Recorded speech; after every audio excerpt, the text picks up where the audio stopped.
My next question is, how do you feel about the slogans about saving like the breast and saving the like tatas instead of like what it should actually be about, like saving the woman? Exactly. I think that's a very good question. And I do feel that way. I mean, most women that have had breast cancer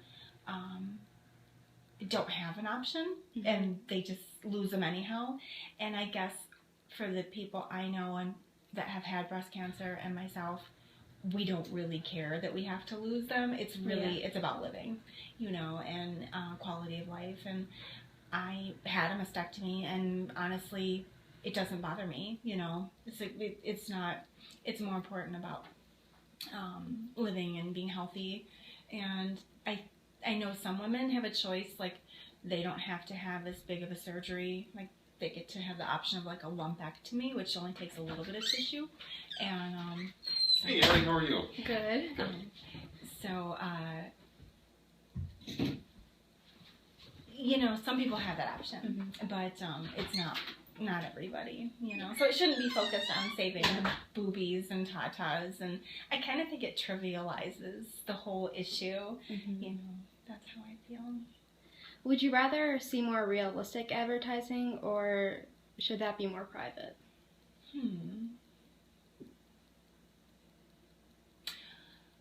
That's interesting. I think some of the ads I see are pretty realistic.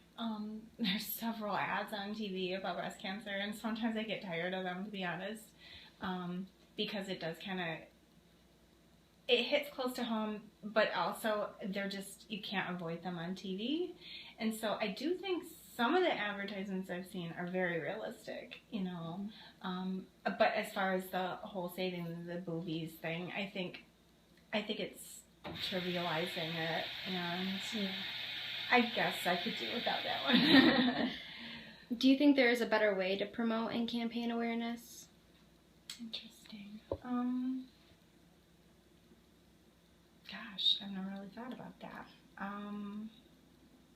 It seems like there would be, you know, I suppose, like, as far as survivors go, you know, it's a big support network, and as a part of that, you know, you kind of know each other's story, and you kind of hear about different research that's going on. And so I guess in a private way, we kind of all know what's going on clinically and in research clinics, and so that is kind of a private, not intended to be, it just kind of is, as we kind of know each other's story and know, you know, kind of what they've been through. So, yeah. And then my last question is, do you find it offensive that, like, the KFC use pink buckets during October, and the NFL, they do the pink socks, pink gloves, but then, as I found out, the NFL only donates 5% to research? Interesting. I guess in light of that, I would be offended by that. You know, I think it's exploiting a disease and exploiting people that don't have a choice in that. You know, I didn't realize they only got 5%, that specifically, you know.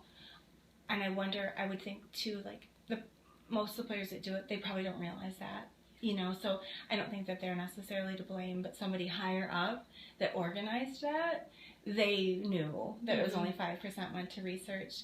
And I think that that's kind of disgraceful, you know. But having said that, I do know, like, a lot of fundraising, when you find out how much really goes towards that, really is quite small. Yeah. And I think that's disgraceful. I just really do. And I think it's unfortunate. And I do get offended by that, you know, not just for breast cancer, but like when you find out that, just like, I think the American Cancer Society, I don't know the statistics, but even they pay their high up people a lot, and then I think, well, then where's all this money going to? You know, it's going to funding people's salaries really instead of research, and you know, we talk about that as a family, how it's kind of offensive that you know that such small amounts. And I know other groups, like, they'll like say like, oh, you know, 100% of our funding are goes towards research, and I think that's admirable. But hearing about the NFL and just 5%, that's sad. You know, it's exploiting. And that was for breast cancer? Yeah, I think it's exploiting that, you know, because, I mean, you know, a lot of people die from it, you know. There's a great many that do, and it just makes almost like their deaths were like, oh, for 5%, you know. It's kind of sad. But I think what an interesting project, you know. Wow. Thank you so much for letting me interview you. Oh, Allie, of course. Oh, I love you, honey. You're the best. You're the best.